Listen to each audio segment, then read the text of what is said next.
Hey guys and gals, welcome back to another episode of the Constructive Liberty Podcast, intentionally designing a lifestyle of freedom. Today, talking about building a positive mindset. And I want you to think about the last time that an event, a situation, or even a person triggered you and left you in a negative or maybe even a destructive mindset. How helpless did you feel? The guest that I have on with me tonight, Colin Thompson, has been there. He's felt that helplessness. But after spending some time to build up his positive mental fitness, he was able to avoid the negative emotions and feelings of helplessness. We've all been there from time to time. Colin Thompson is a certified positive intelligence coach. And through sharing his own experiences with you, you're going to get some new insights into how to build up your own mental fitness. And by the end of today's podcast, you'll hear some of his personal journey, but you're also going to pick up tools that you can use on a day-to-day basis to improve your mental fitness, improve your relationships, and increase your peace of mind and well-being. Your ability to maintain that positive mindset and what's happening to you is an ability that you can learn. I should say your ability to maintain a positive mindset no matter what's happening to you is something that we can all learn to do. Colin, welcome to the podcast. Your mind can be your best friend, but it can also be your worst enemy. And we want to make sure that our mind is serving us and can not harming us. Yeah. So often it seems like it does that. It does. Why don't you give us Absolutely. a little background of who Colin Thompson is before we got on to our live streaming, before we got into the recording, you're telling me some really interesting stories about where you came from and how you came to be in Shanghai today. Super fascinating. Just a brief kind of how you went from living in Kentucky where I'm at, a couple hours away from me to hours and hours away. Yeah. So I'll give you the short version, short sweet version. I am the son of, I say, double immigrants. My parents, Okay. my family from Jamaica, a nice warm island in the tropics in Bahamas, not the Bahamas, in the West Indies. Very warm, very small. And they decided long time ago to move from this warm small island to the big freezing cold of Canada. I came out in Canada. Oh, I spent a few years in Canada. Canada. No. Yeah. To Toronto, Oh Canada, man. where it's just cold. Maybe it was too cold because my parents decided once again they wanted to go for greener pastures, and they then immigrated into the United States. So I am also an immigrant in the United States. I spent I spent about 30, about almost 30 years in the U.S. My father always raised us to have that global mindset, not global citizen, but just understand there's more than one ways to doing things. And if when I'm growing up in the US, I learned one thing, especially when I came to China, I learned that, and every person has this view about the way his country, the way things are in their country. For the US, when I came to China, it was there's two ways to do things. There's the US way and the wrong way. Right? And I wanted to get a different experience. So luckily I was fortunate enough to have an opportunity with IBM to go into a managerial training program. And I did that in 2006. And the last day of 2007, I arrived here in China, and I've been here ever since. So it's been a tremendous experience, and one that, if I talk about growth, I think about when you embrace a new culture. And one of the benefits about being in Shanghai is there are just so many different cultures here: French culture, British culture, African culture, so many different cultures here. And when I was in college, not college, when I was in high school, I may went to high school with maybe 10, 15 Asian people. Growing up working in corporate America, I may have worked with a French person, but here relationships are built because there's just so many people from different cultures here. It's quite a Mm, cornucopia of international people, and of course the Chinese here. So a lot of experiences here, and a lot of having to listen and learn about other people's experiences. yeah. Oh, that's incredible. I have not done much international traveling. It's been something that I would love to do and hope to do someday, but Mhm. it's sounds like you've really enjoyed it, obviously, since you've been there for the last, what, 15 years now? That's Yeah, incredible. I've enjoyed it. The last 3 years have been different because of COVID. If you Yeah. leave China, you don't know if you can get back in. So we haven't been anywhere for 3 years, and hopefully Oh, wow. this year, next few months, I'll finally get back to the US for a little while. Cool. Oh, that's awesome. Get back and see some of your old stomping grounds. Yeah, my family. Yeah, that's important. So you started right off by talking about how our mind can be our best friend or our worst enemy. What causes it to be one or the other, and how can we recognize that? Yeah, I think what causes it is what we call saboteurs. We have these saboteurs, a mini version of you can on your shoulder, saying all these things to you like, "No, you can't. You're not good enough. You messed Mm, up again. Just give up. yeah. Who does he think he is? Who do I think I am?" So we have all these saboteurs that tell us all these things that we think aren't aligned with their lives, and our main saboteurs are judge.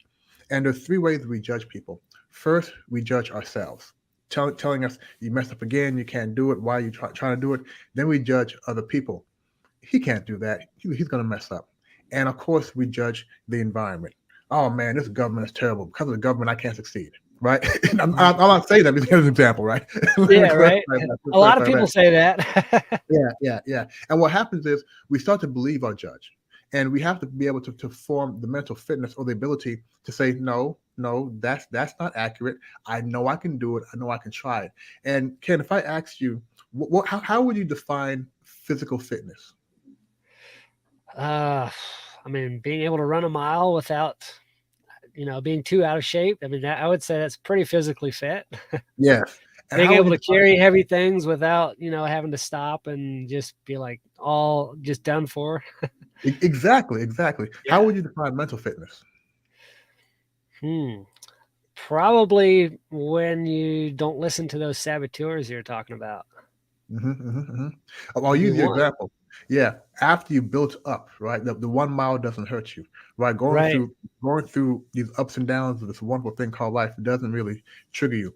And I ask people how would they define mental fitness, and they say, mental fitness. But people don't think about it that often. But mental Yeah. fitness is just like our physical fitness. As you said, if you have a good level of physical fitness, you can run a mile and not be tired. Right. But if you're in poor physical fitness, that same mile that wasn't much may hurt you. may hurt Yeah. you. Kill some people probably. Right. So Too mental many fitness, cheeseburgers. my favorite actually, and mental fitness is pretty much the same way. What I mean is, you talk about that mile. In order to run that mile and not be tired, you must train. You must start with Mm, quarter mile, work your way to a half mile, 3/4, and then to a mile. Work your way up. Train. Maybe over a month or so. Mental fitness, being able to go through life situations and not get overwhelmed. Well, you can't start with something big. You got to start building it up with small things, maybe like a pet peeve, right? Take a pet peeve and say, I'm no longer going to let this, I'm no longer going to get mad driving my car. No more road rage, nothing. Anybody does, start there. It's very small, very small. Maybe I not don't for know, you, man. right? Now you're stepping on my toes there. So look, Ken, I haven't driven a car in 3 years. Okay, so Oh, so man. so maybe for me, No, you're dreaming about it. You're just wanting to get some road rage, ain't you? but the point is, Uh, a lot of times people try to handle things that are very heavy, things that really mm, trigger them, where the mental fitness isn't built up. The first day you go to the gym, you're not bench pressing 300 pounds. You're going to bench press something light. And just yeah. the same way we want to build up mental fitness over time, you want to start with things that are small and work your way up. Once you no longer get road rage, no longer get mad if your wife always leaves the microwave door open or the light on, right? Work up, and you'll find that after a while you've gotten so used to taking a different action when you get pissed off. You're no longer getting triggered, and then those big things, right? Your coworker who just knows how to trigger you, no longer has the power to trigger you. So it's the Yeah. same thing, building it up over time. So I do have to ask though, like with physical fitness, you can choose when and where and how you do the workouts. You can choose how to exercise, and you can take the little things on. With mental fitness, you can't always choose if somebody is going to cut you off in traffic or if maybe somebody close to you is going to die. So it sounds like what I'm hearing you say is to be intentional with it and to actually choose something to work out on with your mental fitness. Am I getting that right? Yeah, absolutely. And the beautiful thing is, maybe not beautiful for some people, but the beautiful thing is, in order to build up your physical fitness, you can go to a gym. You have to find a gym. In order to build up your mental fitness, all of your life experiences is the gym. From the moment you wake up in the morning to the moment you go to sleep, everything you experience is your mental fitness gym. And you have so many different examples that you can use to build it up, but you have to be intentional. You have to say, I don't know what's going to happen once I get in my car, but no matter what happens on this drive to the store, drive anywhere, I'm not going to get upset. And in the back of your mind, you're hoping somebody cuts you off or takes a parking spot so you can actually practice. You're hoping for it, right? Because you want to be intentional. You want to be intentional. So one of the things I did, in my household, if I go back about a year or so ago, every night in my household, my wife calls it World War III. My son and I would get into an event or an experience, and every night I'd walk out of his bedroom feeling angry, feeling guilty because I yelled at him, just feeling very, very bad. And my wife, let me know, Colin, this behavior can't go on. And I agree, because my son shouldn't see me being triggered like that. And our thing was, Ken, I don't know if you have kids, but I don't know what happened. You have children?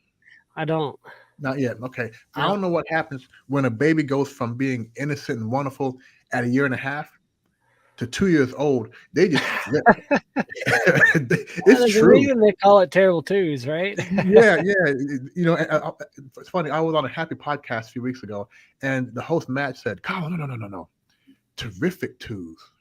If you have that mindset of terrific twos, not terrible twos, it'll be better." I told my wife that. She goes, "Bull crap." Right.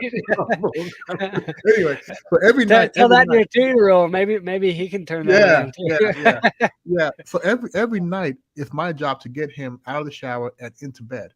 And from let's say from 7:30 to 9:00, as he gets a little more sleepy slowly, I'm getting angry because this 2-year-old just doesn't know how to go to sleep. So I learned easy, you can't yell at a baby to go to sleep. So I realized I had to do something. So that was my situation at home I couldn't handle. I said, okay, let me apply what I've learned in mental fitness. Perfect. Let me apply it to this. Ken, I failed. Okay. I said, no matter what my son does, I'm not gonna get mad. That lasted literally about 10 minutes. And I said, okay. Wow, that long. Yeah. It was too big. So as we talked about, I had to start with something that was easier to manage. So in my case, a pet peeve, my wife, the pet peeve my wife has with me is I leave a wet towel on the bed after I shower. Okay. She does not like that. And she'll let me know she doesn't like it. I'm not doing it on purpose. I don't do it on purpose. Sometimes on purpose, but not really on purpose, right? So one of my pet peeves with her is she leaves the microwave door open. And our microwave, when the door's open, lights on. So my thing is, we're wasting energy, just close it. So what I would do is I'll walk over there, start from way back here, and bam, I close it, right? So no matter where she is in the house, she'll know. She'll hear it. And she'll know that I'm pissed off about that, right? But I said, okay, this is the perfect thing for me to start with, because, pet peeves bother us, but not for too long. Maybe a few minutes, maybe an hour, but it's not so heavy. With my son, I'd be triggered for a long time after that. So I said, let me start with the microwave door. And I said, let me first have empathy for myself. Because when I'm slamming that door, I'm sort of giving myself negative energy. Let me not do that. And let me then have empathy for my wife. Because when I slam that door, she's feeling my negative energy. And empathy is very important to have. So I said, okay, when I think about me dropping the wet towel on the bed, I take a shower, I dry off, drop my towel, put clothes on, and walk out. I'm not doing it on purpose, right? Yeah. So not intentionally to get on her nerves. Yeah. Right. Not all the time, right? Right. She left the microwave door open. Here's the towel. Yeah. So I said, you know what? Perhaps when she leaves the microwave door open, she's not doing it on purpose. Mm-hmm. right? So I said, if I take that mindset, then no matter what happens, when I turn the corner, go in the kitchen, no matter what I see in the microwave, I'm not going to be triggered, which means I must also take a different action. So here's what I did, Ken. Tell myself I'm getting ready, intentional. When I walk through, when I turn the corner, no matter what I see, don't get triggered. Turn the corner, door is open. I walk over to it. I recognize this is a triggering event. Don't get triggered. I quietly close the door and keep moving. That's it. Wow. And after about I'm going to say 3 or 4 or 5 days, I no longer was even feeling the nervous walking in the kitchen. Whenever I see it open, let's close it. Not an issue. And a few months, she stopped keeping it open. I mean, I don't know what happened, but she always closes now, right? So I said, so little things like that. And after that, I found another one, bigger ones, and bigger ones. And finally, after a few, like 6 months, I was ready to handle my kids' nighttime, bedtime. And now it's actually our best time of the day because we read books, we laugh. It's totally different. He's older now too, but it's totally different. But my point is trying to start with little small weights, dumbbells, more weight over time. Because what you're doing, you're building memory muscle memory, just like physical fitness, right? Same mindset about mental fitness. And now I pride myself on not, it's very hard for me to get triggered now because everything I look at, this is an opportunity. This is a gift, right? This situation is going to try to trigger me. No, you can't trigger me. We were on lockdown for 3 months in Shanghai. I say lockdown. The first month you couldn't leave your apartment. Okay, literally couldn't leave your apartment. Whoa, wow. Then for 2 months you couldn't leave the compound, right? And during that time, as a coach, I was helping a lot of people deal with lockdown. And I told my wife day one, no matter what happens in lockdown, I will never be negative. And for me, that was like going to mini camp. That was tremendous because so many people came out of that situation with a poor mindset, and some of us didn't. Some of us really got stronger during that time. So whenever you have a situation where you can work on your mental fitness, take the opportunity and say, I'm going to find the gift out of this opportunity and build up my mental fitness. Yeah. Wow. That's so interesting. It sounds like, we talk about having patience or having faith or things like that. You don't have those things unless you actually exercise them. Like you can't have patience unless you have the opportunity to have patience. Like you don't just have it. It's like the guy that said, no, I didn't want the opportunity. I just wanted to be patient. I didn't want to have somebody cut me off. I just want to be a patient person. And I mean, it sounds a lot like the same thing with the mental fitness. You have to actually practice those things in order for it to be a thing. It's weird how that works. It's not something that, like with money, I can get money, but I don't have to spend it. But with the mental fitness, I don't actually have it unless I'm spending it, unless I'm using it. Right. Yeah, exactly. Really exactly. And but I heard I was talking to a guy a couple of days ago that talking a very similar conversation. And he was saying like when something comes up that would normally trigger him, he steps back and is like, okay, now, and he talks to himself and is like, how do I want to experience this? How do I want to dig in and find out what's really going on here? And he figures out how he wants to create the experience, not blow up, not get triggered and all of that. But it really put it in a new light for me. I thought it was pretty interesting. Yeah, and I think that's a great example because it's sort of like he's being mindful, but he's being aware. It's like an alarm. Okay, alarm saying, "Okay, get up. What are you going to do next?" So Ken, question for you: if you put your hand on a hot stove, what do you do? Jerk it off. You jerk it off. Hand. Exactly. Yeah. Exactly.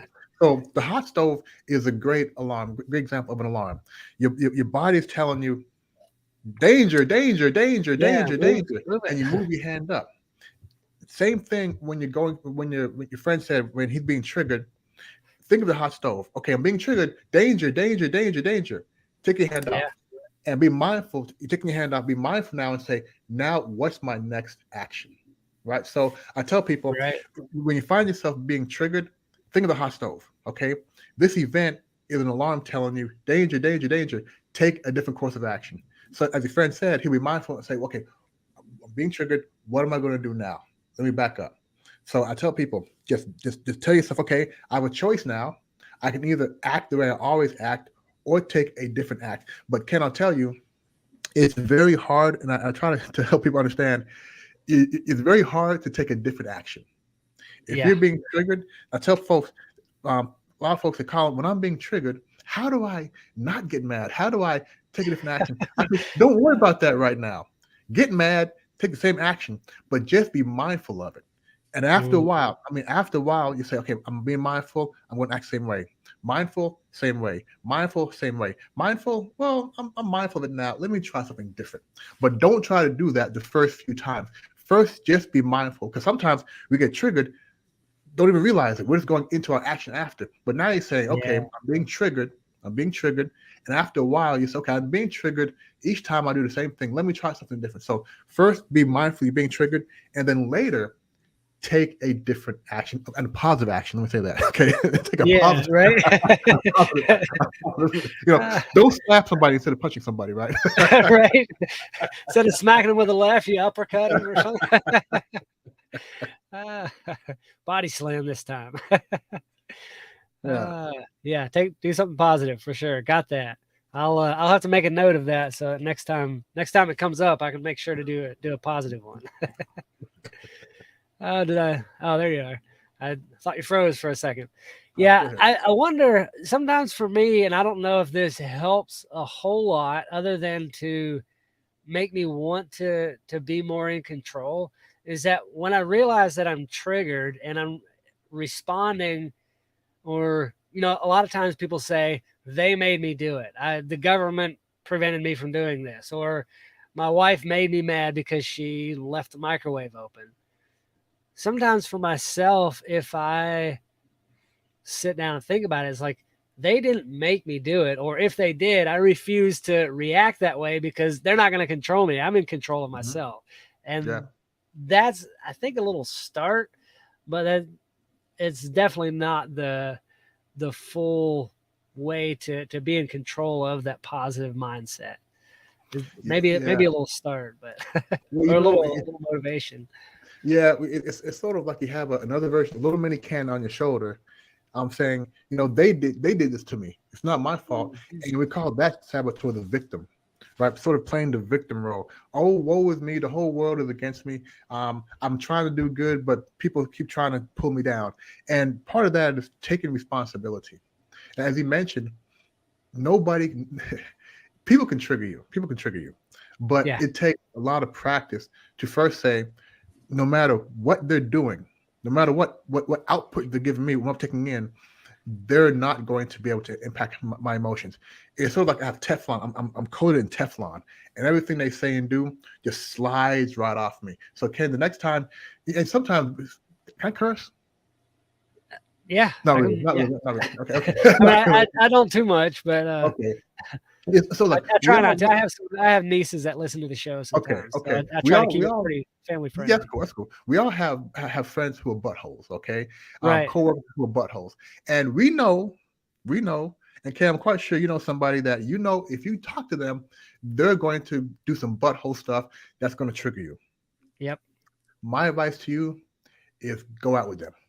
Have a conversation. And I'll tell you why. Go back to what we were saying. Sometimes we put the blame on other people. I have a colleague I work with, and I know he's a very cool guy. But he's a button pusher. He pushes buttons. And to his credit, he's consistent. He's not pushing my buttons, everybody. So because of that, I don't take it personal. He's a button pusher. And people say liars shouldn't lie. That's ridiculous. Liars should lie. They're liars, right? That's what they do. They're liars, right? Yeah. So button pushers push buttons. So I know every week we have a work call. I know that no matter what, he's going to try to push my buttons. So, and I used to hang up call and say, this guy, he's getting me. I mean, but then I wait a second, Carl. I'm giving him too much power. I'm giving him too much power, and he's a butthole. I'm not giving buttholes my power. So I said, I said again, okay, when he pushes my buttons, no, take no notice. Don't give him the da, da, da, da. And so now I look forward to these calls. So Ken, whoever pushes your buttons, try to test this out first, right? Try to have a conversation and not get triggered. Okay, not get triggered, Hmm. and look at it like this. Be a little arrogant. Say this guy or girl or thing doesn't have the power to piss me off. No, they don't, right? And if you Yeah. look at it like that, it's like a game. I bet he can't do it, and that's how you build it up. Because if you're able to do it there, you're also able to do it in other situations as well, Yeah. and not just people, but situations. If your tractor breaks down on a rainy night while you're doing something, like but you know what? Okay, it's broken. Let me get it fixed, Yeah. right? You'll be able to Yep. put it to other things as well. Yeah. That's really interesting. I like that. I'm not sure I want to test that out just yet, but it's an interesting way to put it. To think of when you do allow yourself to be triggered by somebody like that, you're letting them live rent free in your head. Yeah, yes, I Don't like let that. that happen. That's true. That's my brain space. You can't go in there. So what's the? I mean, practically, what's the first step? Somebody keeps blowing up at their kid. They recognize it. How do they actually turn that around to where they quit blowing up? Like, it's always after the fact that they're like, oh man, I shouldn't do that. How do you actually become conscious of what you're doing? Like, I know that if you can be aware of it, but how do you get that awareness? And you see my big smile, Ken. Yeah. And I'm smiling because I'm this one. I'm in the lab right now. Okay, I'm in the Okay. lab working on this because I have a 3.5-year-old son and a 1.5-year-old daughter, and Oh you know man. I promised myself no matter what, Colin, don't loud talk or don't, and I'll be great, but then one time something will happen, and right, just like It that, just just pops like that, out. it just pops out. So one thing I've learned is certain situations as a parent, certain situations, I'll tell myself, okay, I want to talk loud or get animated less. I'm not going to go from because sometimes my son just doesn't react unless you have a heavy voice. I don't know what it is, right? Yeah. And I'm trying to find ways to not have a heavy voice. So I'll say, Colin, I won't say don't raise your voice anymore. I'll say don't raise your voice for certain situations. Okay. So if he pee-pees on himself or pee-pees in the bed, you can't really yell at him for that. He didn't do it on purpose, right? It's an If he accident. Yeah. yeah, if he takes his food and messes with the TV, yes, you can get a little stern, right? But right. So Right. just being aware of what activities a natural 3.5-year-old boy does versus a child who's being naughty. And if a child's being Right. naughty, you don't need to yell, get a heavy voice. But in the moment, again, first be mindful of it first, and then after a while, tell yourself, okay, I have more empathy for him. I know he's just going through his age. And then, Ken, what I do is I imagine myself his age. What if that was me doing that? How would I feel? Or how Yeah. did I feel? My parents yelled at me. Did I feel good about it, or did I feel bad? So Right. putting yourself, looking through the eyes of him, have empathy for your child. And now teenagers are different. Okay, I'm talking about younger kids. Teenagers should know better, right? Yeah. But that helps you to say, you know what? I didn't enjoy getting yelled at when I was a toddler his age. Let me not do that. But it's very hard to do in the heat of the moment. So I advise your audience first tell yourself, I'm going to talk loud or get loud less often and only for certain situations. Right. Gotcha. Yeah. It kind of reminds me of. Have you ever watched the Andy Griffith Show? Did you watch that growing Yeah, up? yeah, yeah, Okay. yeah. So Opie came to Andy one day and he's like, "Dad, you wouldn't yell at me for something. If I did something, that was a little bit bad or messed up on something, you wouldn't yell at me, would you?" And Andy's like, "Well, no, of course not. I wouldn't be any yelling." And Opie gives him his report card. And he's like, "Remember, no yelling." And it's like, "Okay, fine, no yelling, but there's going to be some really loud discussions after this." Yeah, yeah, It yeah, was just kind of humorous. It made me think of that story. yeah. And So, I'm sorry, go ahead, Ken. go ahead. I was Go going to for it. say another thing is looking at the households we grew up in. It's a different day and age now, and I think part of parenting, my parents being Jamaican, and my wife Chinese, and her parents same thing. It was a very physical environment where parents can spank you. Now you can't spank kids. Now you can't spank kids. Now you can't. It happens, but you can't do that. Even yelling. I think now, because my sisters, I have 3 older sisters and 2 older brothers, and my son was going through his terrible twos. I called him and said, "What do I do? I don't want them to be in the same environment we grew up in. One of spanking and yelling." And my sisters, all 3 of them said, "Yeah, Colin, there's no need to spank kids anymore. Not because we'll get in trouble by the police, but there's so many different ways of parenting where you don't have to spank." So one thing we don't do here is we don't spank. We make pap pap, right? But we don't spank. But meaning there are ways that you now can communicate with your kids. Where I would have said, if, for example, my wife wants to negotiate with my son sometimes. I'm like, negotiations?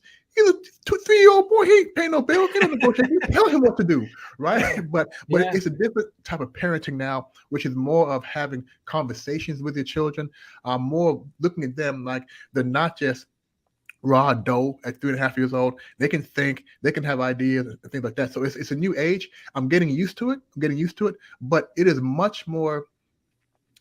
There's not as much mental baggage doing it that way as there is getting upset and then feeling the guilt after.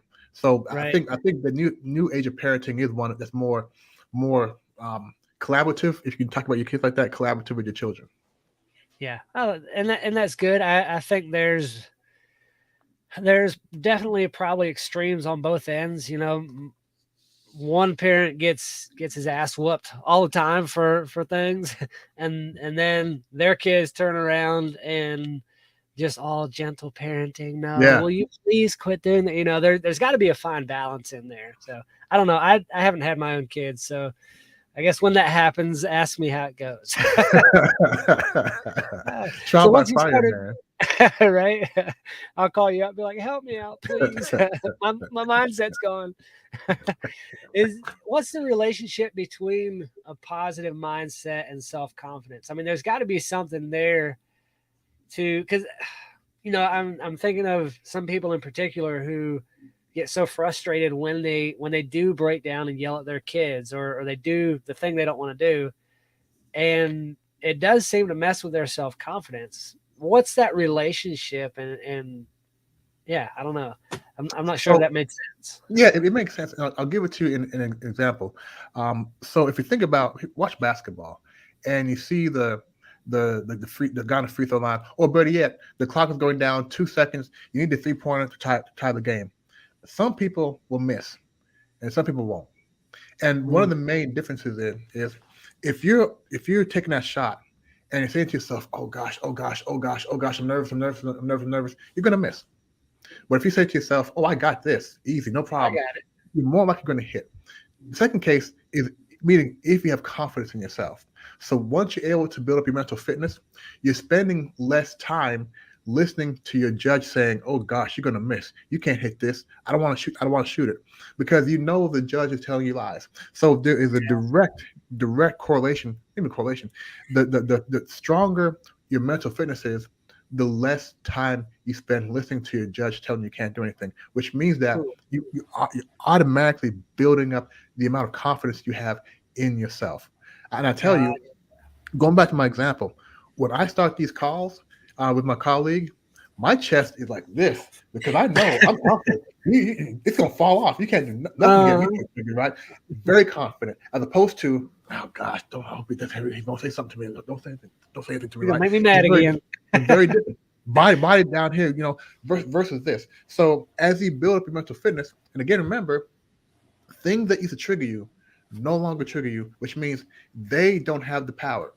So where does that power go? You took it back. It goes to you. You. You get that power, and you're charging yourself up. So again, your confidence is definitely impacted in a positive way when you're able to build up your mental fitness. Yeah, it takes me back to an earlier part of the conversation where you were talking about being aware of it and knowing what you're going to do. I wonder if that would also help build your self-confidence, because you are taking the power back in that once you recognize that, hey, I do blow up at my kids, or I'm just using that because it seems like you talked about it, and I'm thinking of other people that have had that concern for themselves as well.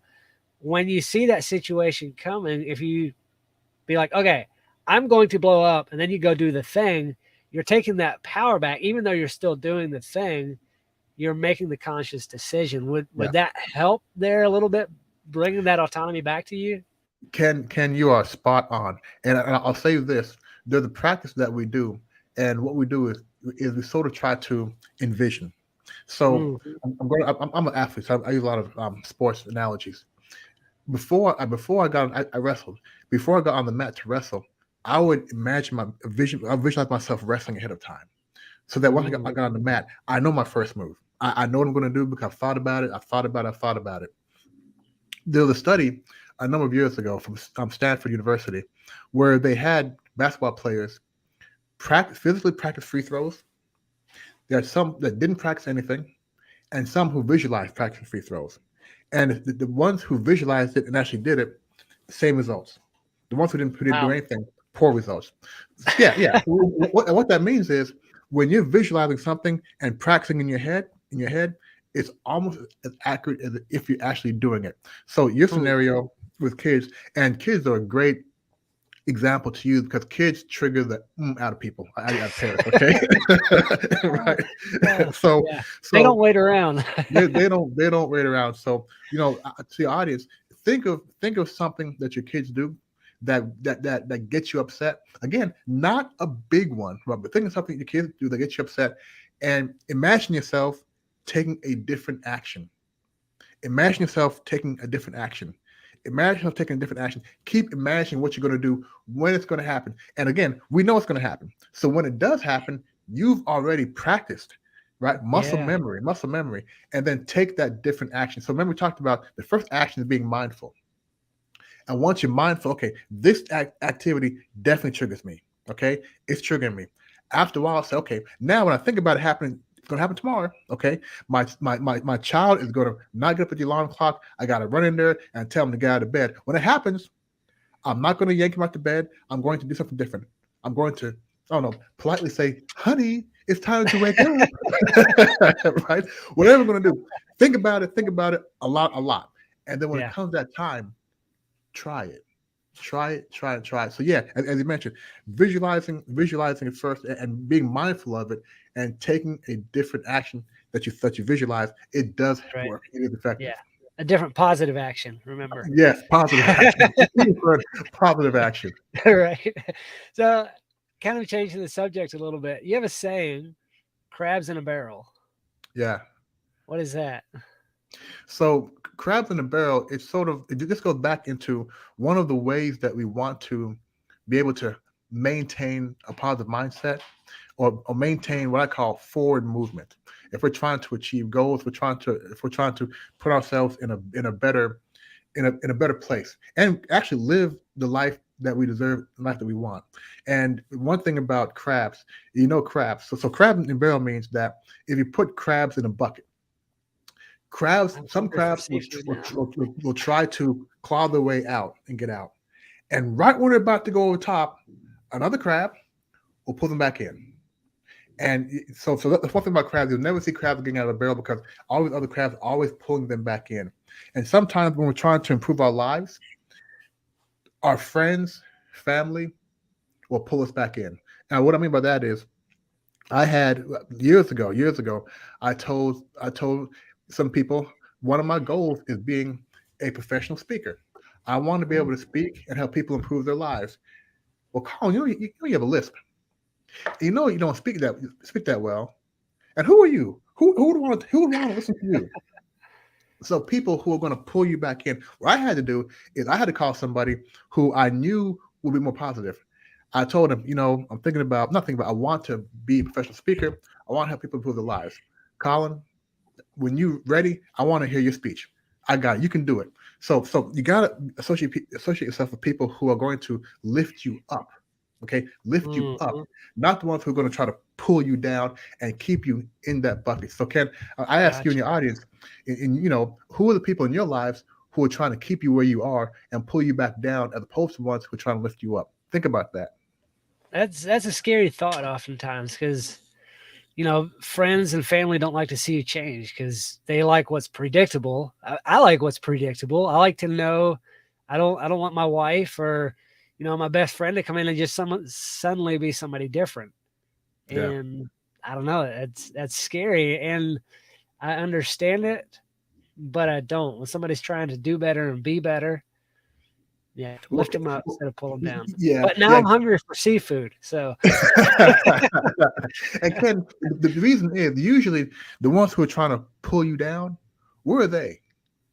They're down. They They're don't want still you in the rising barrel. up above them. Right, they're still in the barrel, and Yeah. perhaps they haven't seen a change in themselves. So it's very hard to see a change in somebody else or accept it when you haven't changed yourself. And that's why I tell folks you have to really be mindful of who you're letting into your life and into your dreams and into your goals. Yeah. You're the average of the 5 people you spend the most time with. So, yeah. Yeah. Wow. Yeah. You can go a lot of different places with that, but I mean, it is true. Like the mindset of the people that are around you affect you. The everything about the people that you are around with the most affect you. Yeah, Sidney Poitier had a very famous saying. I don't think he made it up, but I just heard him say it. He said that when two people are walking down the street, what happens is they assume the same gait when they're walking. They assume the same pace, which meant one person had to slow down for the other person or speed up. Who are you slowing down? Who are you slowing down for? Right. So I found it very profound. Meaning, if you're hanging out, at least if you're hanging out with people who aren't really doing anything in life, odds are you aren't either. Right. Yeah. It's a scary thought. What's is there anything else you'd like to share before we wrap up? Just to your audience, just a message of I want to say hope. I know right now that we're living in a very, very interesting time, and I wouldn't say a lot, but I do a number of speeches on the influence that technology has over us. Everything we do now, we need technology. And a lot of people don't understand the negative impacts of social media, of smartphones, of this and that. And I urge everybody to find some time every day to disconnect from your phone just so that you can reconnect with the real you. And Ken, I'm going to show you something here. Yeah, go for it. This is my smartphone, right? And I try to put this away a lot. And what I use most of the time now is this phone. Okay. And this phone, if I'm outside with my kids, no, it's going to be this phone if I need to use the phone because now so many of us can't put the phone down. And I want to Gotta be say, on Facebook or something. right. And people when I talk, people say, Colin, you can't tell me to put my phone down all day. I'm not saying that. If you're on the couch, use your phone. But 4 areas: when you're in a bathroom, when you're eating, walking down the street, and sleeping, just put your phone away. Start in those areas. And what you'll find, you're spending more time daydreaming, more time thinking about the next scenario where somebody's going to trigger you and you got to take a different action. So we need to have time to really do what we call this mental fitness, these exercises. And if folks go to my website and Ken, I'm not gonna, yeah, you'll have this in your notes. The Yeah, they'll be in website, the show notes. yeah. But if you're in the gym and running right now, oligye.com/5 dash. Here we go. One second. Better check that. oligye.com/5-tips-mental-fitness. Okay, rewind that. You can hear it later. And you can get a free download of 5 tips to help you improve your mental fitness. That's my gift to you, listener, because it's very, very important that we now are able to develop the ability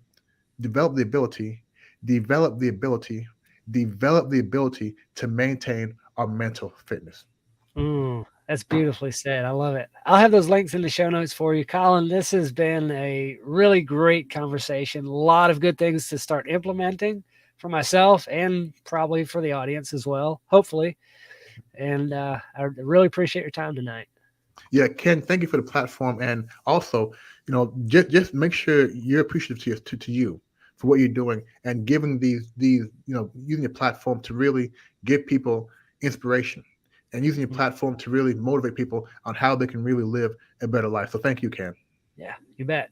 Guys and gals, thanks so much for watching and or listening. If that's how you consume this podcast, go work on your mental fitness. You can never work on it too much, and